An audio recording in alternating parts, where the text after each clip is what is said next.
Quand enfant, je n'ai pas appris à écouter mes émotions, ni à ressentir ce qui se passait dans mon corps. C'est parce que je n'ai pas appris ça dans mon éducation. Et quand mes émotions faisaient trop de bruit dans ma tête, qui prenaient beaucoup trop de place, je n'arrivais pas à m'en rendre compte. Ça pouvait être des moments où j'avais des creux dans le ventre, une boule dans la gorge, des crispations dans le corps, où je me mettais en position fœtale. En fait, je taisais mes émotions, sans m'en rendre compte. Et je continuais une vie normale comme si de rien n'était, alors qu'au fond, ça se crispait. Mon corps me parlait, mais j'étais pas là pour l'entendre. Penser, comprendre, analyser, ça je connaissais bien. Et j'essayais de comprendre ce que je ressentais, mais c'était sans issue puisque ça restait là. Aujourd'hui, je fais les choses autrement. Je ralentis, je prends le temps de m'arrêter un instant pour revenir ici. Je pose mon attention dans mon corps, comme quand on pose une main sur l'épaule d'un ami. Et je vais à la recherche des sensations sur ma poitrine, des tensions corporelles, les creux dans le ventre, et aller chercher les sensations de vide, là où ils y sont. Et je remarque une chose essentielle. Quand je crois ressentir, mais que je ne suis pas dans la sensation, c'est que je réfléchis à l'émotion. Je les mentalise dans ma tête, sans y être présent, et du coup, je les tiens à distance. Sentir, en réalité, c'est beaucoup plus direct, c'est brut. C'est pas ailleurs, ça se passe ici dans le corps. C'est d'abord se poser une première question. Est-ce que c'est agréable? Est-ce que c'est désagréable?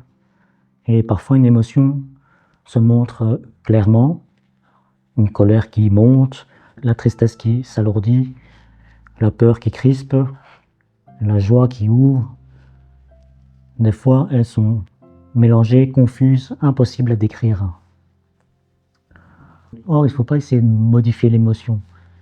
Je les laisse être comme ils doivent être et je leur offre l'espace et le temps nécessaires. Une émotion, tu vois, ça ne se modèle pas. Ça se laisse voir et ça se laisse vivre.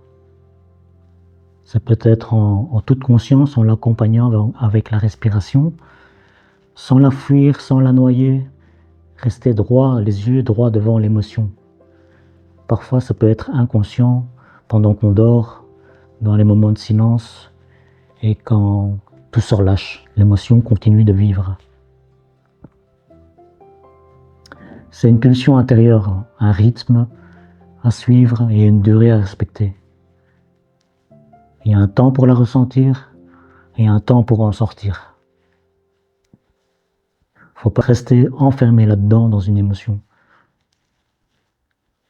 J'y reste enfermé justement parce que je n'y fais pas face. Et si je reste enfermé, c'est justement parce que je n'y ai pas fait face. Et j'y resterai aussi longtemps que je n'ai pas décidé de la ressentir au plus profond de mes tripes, tu vois. Tu peux aussi la stocker pour plus tard. Mais si tu les accumules trop, ça va jaillir. J'essaie donc de trouver le temps et l'espace nécessaires pour la laisser traverser. Et je décide du moment où c'est le moment pour en sortir et de ne pas rester là, Par rapport au jugement qui pourrait survenir pendant l'émotion, une émotion, elle n'est pas ni mauvaise ni bonne. Chacun porte un message et révèle un besoin. C'est pourquoi c'est important de rester à l'écoute de soi-même. De quoi est-ce que j'ai besoin, là, maintenant? Et peu à peu, j'oserai l'exprimer. Par des mots couchés sur un papier, par la voix, par des mouvements corporels. Et je m'observe. Je me regarde changer, évoluer, sans forcer les choses et sans me juger. Je reste là, présent à moi-même. Et si ça peut t'aider à faire pareil, si tu connais quelqu'un qui traverse une émotion et que tu penses que ça pourrait l'aider, le soutenir, alors n'hésite pas. Envoie-lui le message maintenant.